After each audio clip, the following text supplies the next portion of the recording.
Welcome to the fourth video in the TES Careers Clinic series, International Edition. I'm Grainne Hallahan and I'm here to walk you through all your teaching career related questions with a little bit of help from teachers and school leaders who we've got on hand to share their wisdom and experience with us. Today's video is going to be about applying for teaching jobs. Whether you're in an international school or a UK school, some things stay the same. You're still hunting out those spelling mistakes and typos, and you're always going to be panicking that you've attached your application form and not a recipe for a vegetable bake. So, our top tips when it comes to applying for jobs. From speaking to experts and shortlisters, the feedback we get is that people just don't sell themselves enough. Now is not the time to be humble. If you led the team, say so. If a project was your idea, now is the time to announce it. You need to forget about modesty at this point, because what matters is painting an honest picture of what you would be like as an employee. Now we're going to hear from a teacher who is going to share some top tips for nailing that application. Hi, my name's Liz Cloke and I'm the Head of Secondary here at Tenby Schools, Penang in Malaysia. From my experiences and what I wanted as an expat coming onto the international circuit this time, I was looking for high quality of living, I was looking for sunshine, I was looking for travel opportunities, and I was also looking for, within the school itself, established systems and a good reputation. What I didn't want to do was have to come to a new country and a new school and have to deal with craziness both at work but also in my lifestyle too. It definitely depends on what your motivator is. If it's the money, then the established international schools tend to pay very generously in the Middle East, but then the costs of living are a lot higher as well.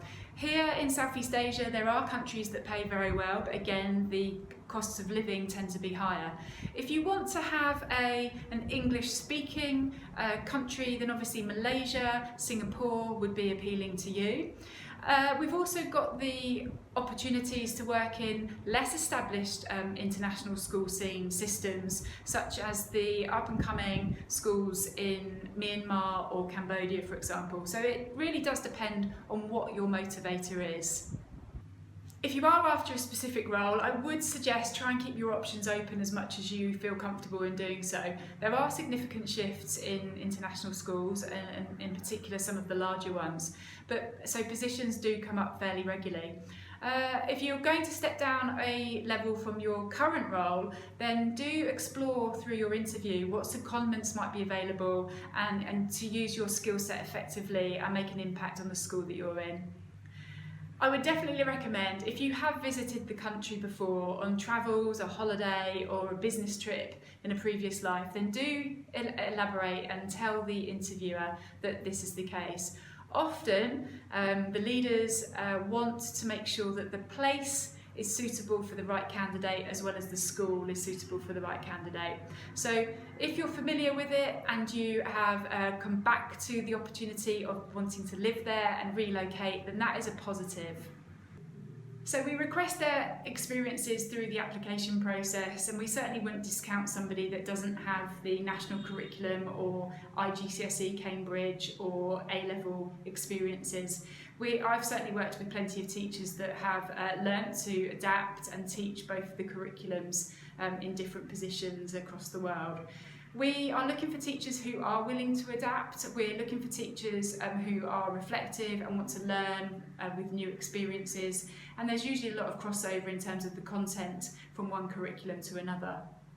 So whether you're IB or A-level, whether you're from the UK national curriculum or whether it's the American version, we would ask questions about resilience and adaptability. We'd look at what new knowledge or skills that they would be able to bring to our team and to enhance the current offer that we have. Sometimes it's about the right fit personality-wise for the school and for the new teacher, and if they've got the experience of adapting before and working with others effectively, then you've got to go with your instinct and give them a whirl.